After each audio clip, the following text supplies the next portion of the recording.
Hi everyone, Namaskar, Salam, Sat Sri Akal. Welcome back to Deep All in One channel. It's been a while when I posted any video और मैंने even community पे भी mention किया था कि एक family emergency आई है जिस वजह से मैं वीडियो पोस्ट नहीं कर पाऊँगी। रखी हैं कुछ एक वीडियो मेरे पास ऑलरेडी एडिटेड, बट भैया के वॉइस ओवर नहीं हो पाया उनका, तो अलसी के मैं कब करती हूँ उन वीडियोस को पोस्ट एडिट करके। तो आई डोंट नो कि कहाँ से शुरू करूँ, क्या क्या बोलूँ क्या। सो लास्ट संडे सुबह 3 बजे, यहाँ के 3 बज रहे थे, इंडिया के 8:30 बज रहे थे, तो घर से फ़ोन आया मेरे ससुराल से कि मेरे ब्रदर इन लॉ, जेठ मेरे, Vikas is elder brother, he passed away. मैं ये नहीं कहूँगी कि इट वाज सरप्राइजिंग और it was shocking, it was expected. Sooner और लेटर ये काम होना ही था, क्योंकि जो रास्ता उन्होंने चुना था उसकी नियति यही थी, डेस्टिनी यही होनी थी। हर किसी ने हर तरीके से उन्हें समझाया, पूरी कोशिश करी कि वो समझे, अपनी रिस्पॉन्सिबिलिटी को समझे, अपनी अहमियत को समझे, पर उन्होंने ना अपने माँ बाप की सुनी, ना अपने भाई बहनों की सुनी, ना अपने बच्चों की सुनी, ना किसी का ख्याल किया कि अगर उनको कुछ हो गया तो कितना कुछ जो है वो घर में डैमेज हो सकता है। और बुराई यही कि शराब, जुआ, यही चीज़ें हैं। मैंने उनके बारे में अपने चैनल पे कभी डीपली या कभी बहुत ज़्यादा उनका जिक्र नहीं किया, नेवर। तो अब वो चले गए इस दुनिया से, तो अभी मैं क्या क्या बताऊं, क्या कहूं। बातें बताने बैठूं तो सुबह से शाम हो जाएगी, शाम से सुबह हो जाएगी, इतना कुछ है। पर ओवरऑल यही है कि बुरा तो बहुत हुआ। वो बच्चे, ठीक है, एक्सीडेंट में उनकी मॉम चली गई थी, एक फादर फिगर तो थी ना, वो भी चली गई। तो ठीक है, दादा दादी ने उन बच्चों का बहुत किया, हमसे जितना हो पा रहा है हम कर रहे हैं, उसके बुआ फूफा है उनसे जो हो पा रहा है वो भी कर रहे हैं, बट जो वो एक नाम होता है पेरेंट्स का, वो उन्हीं का रहेगा हमेशा। तो मुझे लिटरली नहीं पता कि मैं कैसे इस चीज़ को मेंशन करूं। विकास उसी दिन जो है वो इंडिया के लिए निकल गए थे। सेम डे का टिकट मिलना भी बड़ा मुश्किल ही हो जाता है, और फिर ये कि बंदा घर से यहाँ से निकले तो वो कुछ इंतज़ाम भी करके जाता है कि मुझे और ज़्यादा बच्चों के साथ दिक्कत ना। फिर मेरी भी तबीयत ख़राब ही चल रही थी, ईवी भी जो है वो अभी तक भी she is not well settled, वो रात को किसी भी टाइम उठ के रोना शुरू कर देती। तो लाइफ चल रही है ऊंची नीची, और पिछले 2 महीनों से तो मतलब हम सब हेल जी रहे थे। घर बात करते थे, कभी कुछ पता लगता था, कभी कुछ पता लगता था। आपने वीडियोस में भी नोटिस किया होगा, पता लग जाता है कि सामने वाला बंदा परेशान है। आप लोग मैसेज भी करते थे, कमेंट भी करते थे, पर मैं नहीं ये सारी चीज़ें लाना चाहती थी, क्योंकि इन 6 सालों में सोशल मीडिया पे मैंने ये सीखा है कि जितना ज़्यादा फैमिली की चीज़ों को बताओगे, लोग उतने ही ज़्यादा क्यूरियस होके और ज़्यादा पूछते हैं, क्योंकि बहुत कम ऐसे लोग हैं जो समझते हैं, जो इमोशनली कनेक्ट होते हैं। बहुत से लोग उसको एज अ मसाला समझ के बस एंटरटेन होते हैं। तो मैं अपनी फैमिली का कोई भी इस तरह की चीज़ नहीं लेकर आती हूँ। मैं वीडियोस पोस्ट करती हूँ, मेरे रूटीन्स होते हैं, ठीक है, मैं इंडिया जाती हूँ, मेरे वहाँ के भी व्लॉग होते हैं, बट वहाँ के व्लॉग्स में भी मैं अपने रूटीन्स ही दिखाती हूँ। कुछ ऐसा नहीं कि मैं फैमिली ड्रामा लेके बैठ जाती हूँ, या मैं किसी के लिए क्या लेके जा रही हूँ, या कोई मुझे क्या दे रहा है, मैं इतना कुछ नहीं वो बताती हूँ। बट वही है कि ठीक है, मेरी वीडियो जाए, कोई एक आध रेसिपी आप सीख लो, कोई एक आधी टिप सीख लो, यही होता है। फैमिली की चीज़ें मैं लेकर इस चैनल पर कभी नहीं आई, ना ही मैं कभी आऊँगी। और अभी भी मैंने सोचा था कि मैं इस तरह से बैठ के वीडियो नहीं बनाऊँगी, क्योंकि मैंने पहले उनके बारे में सच नहीं कुछ भी बताया, तो अब मैं जाने के बाद तो क्या ही बताऊं। बट बहुत सारे मैसेजेस मेरे पास इंस्टाग्राम पे आ रहे थे, ईमेल्स आ रहे थे, हर एक को रिप्लाई कर पाना बस में नहीं है। घर देखना है, बच्चों को देखना है, ऑफिस भी है, अकेली हूँ यहाँ पे, इमोशनली भी ड्रेन्ड हूँ, परेशानी बहुत होती है।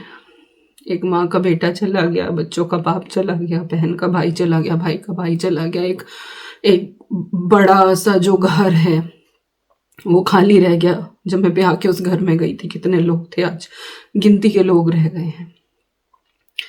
पर भैया ने किसी की नहीं सुनी, कुछ नहीं सोचा, उनको जो चाहिए था वो उनको लेके दिया। यहाँ हम दोनों मेहनत कर रहे थे, हर चीज जो बिजनेस उन्होंने करना चाहा वो उनको करके दिया। खेती बाड़ी के लिए उनको जो इंस्ट्रूमेंट चाहिए था, एवरीथिंग, दो ट्रैक्टर, जो कार उन्हें चाहिए थी वो हमने अपने खर्चे, हम यहाँ पे अपने लिए चीजें नहीं ले पाए, बट वी वर लाइक कि वो लोग एक बार सेटल हो जाएं, भैया एक बार खुश हो जाएं, हम फिर अपना करते रहेंगे, हम तो मेहनत कर ही रहे।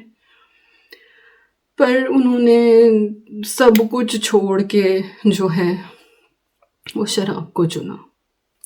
मेरी समझ में नहीं, तब तो कड़वी लगती है, तब दुनिया इतनी पागल है उसके पीछे, अगर मीठी लगती तो पता नहीं क्या हालत होती। तो सब कुछ ही करके दिया, पर देखो क्या हुआ। कुछ लोगों का ये भी कंसर्न था जब मैंने उनको, क्योंकि इंस्टाग्राम पे जिसने मेरे से पूछा, मैंने ऑब्वियसली सबको बता ही दिया कि ये हुआ है। तो कुछ लोगों का कंसर्न भी था कि दीपिका अब घर का क्या होगा, वहाँ की जिम्मेदारी कैसे होगी, खेती बाड़ी है, और जो है वो घर में वही बुजुर्ग ही हैं, मेरी मदर इन लॉ है, मेरी दादी सास है और छोटा शौर्य है। बड़े दोनों बच्चे तो बाहर निकल गए हैं पढ़ाई में अपनी। अब जो शौर्य है वो 9th में आया है, 4 साल ये उसके भी हैं, उसके बाद वो भी निकल ही जाएगा, देखो वो पढ़ाई में कैसा होता है। तो कुछ लोग पूछ रहे थे कि वहाँ का कैसे चलेगा।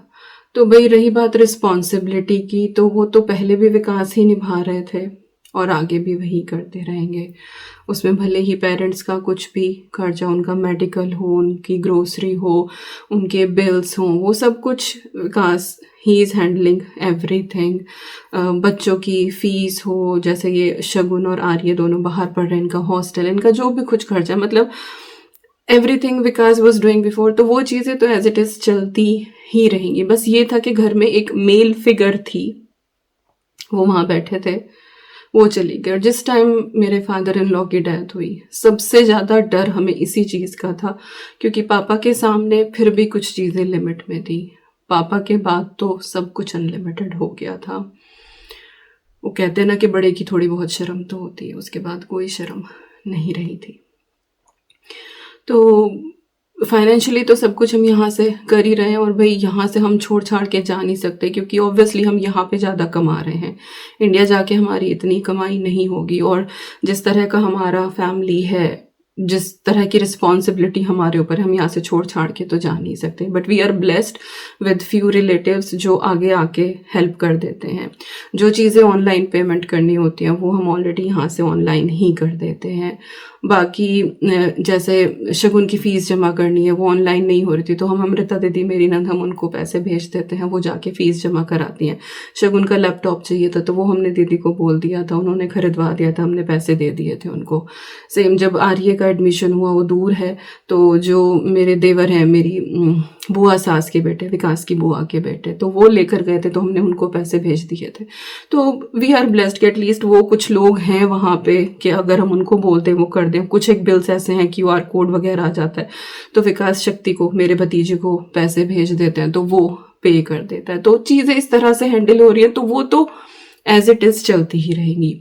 रही खेती बाड़ी की बात, तो वो बटाई पे दी हुई है, कॉन्ट्रैक्ट जिसको बोलते हैं। कुछ पोर्शन रखा हुआ था, जो गाय भैंसों का जो चारा है वो आता था, तो उसके लिए भी लेबर जो है वो लगा देंगे, सिर्फ वही बचा है, बाकी तो सब कॉन्ट्रैक्ट पे है। और पिछले काफ़ी सालों से तो हालत ये है कि खेती बाड़ी का जो पैसा आता है वो घर तक नहीं पहुंच पाता था। अभी भी लगता नहीं कि अगले कुछ साल तक वो पैसा घर में लगेगा। कुछ तो वापस खेती में ही लग जाता था, कुछ मेरे जेठ जी के अपने एक्सपेंसेस थे वो उनमें चल जाता था, अभी आगे भी जाएगा, कांट से एनीथिंग। तो यस, तो चीज़ें तो जैसी थी वैसे ही चलती रहेंगी, पर वो जो था कि घर में है एक आदमी वहाँ पे, वो चीज़ दिक्कत कर रही है। पर धीरे धीरे सबको सब्र आ ही जाएगा।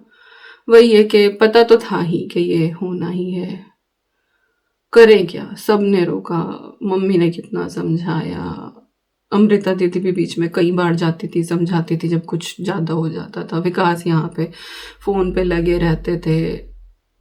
It was too much what we were facing, too much. देखो अब एंड में क्या है, but what we are thinking now कि it was the lowest point, इससे ज़्यादा और ही क्या बुरा होगा। तो बस भगवान अब रहम बना के रखे कि बस अब सब कुछ सही चलता रहे। वो बच्चे हैं, ठीक से वो पढ़ लिख जाएं, काबिल हो जाएं, अपने पैरों पे खड़े हो जाएं, सारे दुख हम सब भूल जाएंगे, सबका किया हुआ जो है वो वसूल हो जाएगा, सबकी मेहनत वसूल हो जाएगी, बस वो तीनों बच्चे किसी लायक हो जाएं, दैट्स इट, इतना ही है। तो बस इतना ही बताना था। और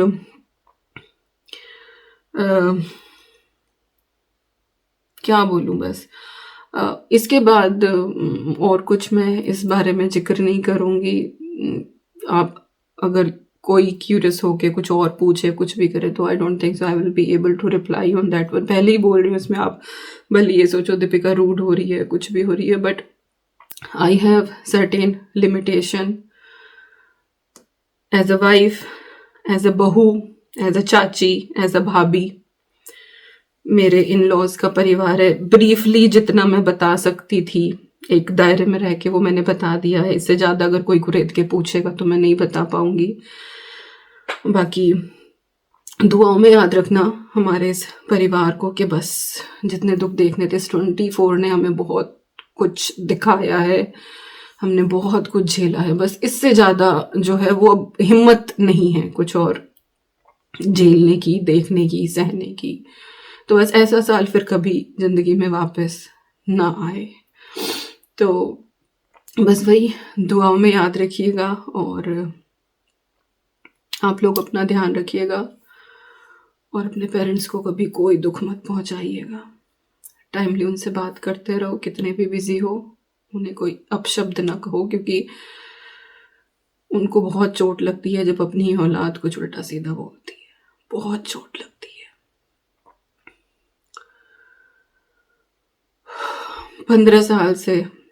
15 साल हो गए मेरी शादी को, मैं उस घर में हूँ, बहुत कुछ देखा है। विकास को मैं 2005 से जानती हूँ, और 2007 में हमारी जॉब लगी थी दिल्ली, हम दोनों का कैंपस प्लेसमेंट हुआ था। तब हमने पहले तो ये था कि चलो सेम क्लास में हैं, हम जानते थे। फिर एमएससी सेकेंड ईयर में ये है कि फ्रेंड्स का ग्रुप बन जाता, तो हम 6-7 लोगों का ग्रुप था, तो थोड़ा बहुत और जानने लगे, बट इतना उनकी फैमिली के बारे में नहीं जानती थी। बट जब हमारा कैंपस प्लेसमेंट हुआ था तो क्लास से 3 ही बच्चों का हुआ था। तो उस टाइम पे ये है कि विकास के साथ आना जाना हुआ, मेरा ऑफिस जाते थे हम लोग, और फिर क्योंकि एक ही रूट पे घर भी पड़ता था तो ट्रेन में भी साथ आना जाना होता था। तब फैमिली के बारे में जो है वो पता लगा। वो तब से अपनी फैमिली की बहुत रिस्पॉन्सिबिलिटी निभा रहे हैं, उठा रहे हैं। कुछ 10,000 हमारी सैलरी हुआ करती थी, still that time he was supporting his family.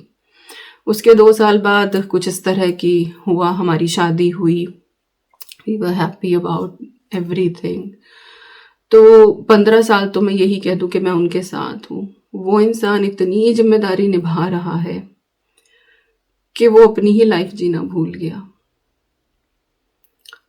विकास 40 के हैं, उनके ब्रदर कुछ 46 के ही थे, कोई ऐसा नहीं कि बहुत ज़्यादा बड़े। उनसे कुछ मेरे ख्याल से 1.5 साल बड़ी अमृता दीदी हैं, जो मेरे जेठ थे उनसे। तो विकास की भी मुझे बहुत फिक्र होती है। कभी मतलब वो 1-2 साल भी कभी नहीं मिला उनको उस लाइफ में अपनी कि वो खुल के चलो मुझे फ़िक्र नहीं है, मुझे ये ज़िम्मेदारी नहीं निभानी है, नहीं करी कि मैं आराम से खुल के जी लूँ। No, he didn't. तो उनके लिए भी मुझे बहुत टेंशन होती है। बहुत ज़्यादा वो बात नहीं करते हैं, वो बहुत ज़्यादा बोलते नहीं हैं, but still he is in tension. Obviously ऐसा कुछ हो जाए घर में तो मुझे इतना फ़ील हो रहा है, उनका तो ब्लड रिलेशन है। तो यही है बस ज़िंदगी, अंत। तो भाई अगर कोई मेल फीमेल ये मेरी वीडियो देख रहे हैं, if you are taking alcohol, limit में कोई चीज़ है, शाम को बैठ के 2 पैग लगा लो, सुबह उठ के अपने घर का काम कर लो, ठीक है, वो निभ जाता है। But if you are at unlimited तो अपने परिवार के बारे में सोच लो भाई कि उनका क्या होगा। Please stop that one. हमने बहुत कुछ किया। वो आते हैं ना कि इंजेक्शंस लगवा दो, उससे कोई शराब नहीं पिएगा। 6-7 इंजेक्शन लगवाए होंगे, अगले बंदे ने नहीं सुना। तो टाइम रहते अगर आपके घर में कोई है जो इस राह को पकड़ने लग रहा है तो टाइम रहते बचा लो। एक बार बात निकली तो फिर संभल नहीं पाती। तो ठीक है, बस ध्यान रखिए आप लोग अपना। और हम ठीक हैं, हम ट्राइंग टू बी स्ट्रॉन्ग। बच्चों को देखना है मुझे, वहाँ तो सब इकट्ठे हैं, मैं यहाँ बहुत अकेली पड़ जाती हूँ और मैं छुट्टी भी नहीं लेती हूँ। एक दिन की ली थी बस मैंने, मंडे की, क्योंकि तबीयत खराब हो रही थी। फिर से मैं अपना ऑफिस भी कर ही रही हूँ। ओके, ठीक है, चलिए, होपफुली मिलती हूँ आपसे बहुत जल्दी। जो लास्ट वीडियो डाली थी उसका पार्ट 2 बाकी है। होपफुली उस पार्ट 2 के साथ आपसे मिलती हूँ बहुत जल्दी। आप लोग अपना ध्यान रखना और बस यही है। बाय बाय, नमस्ते।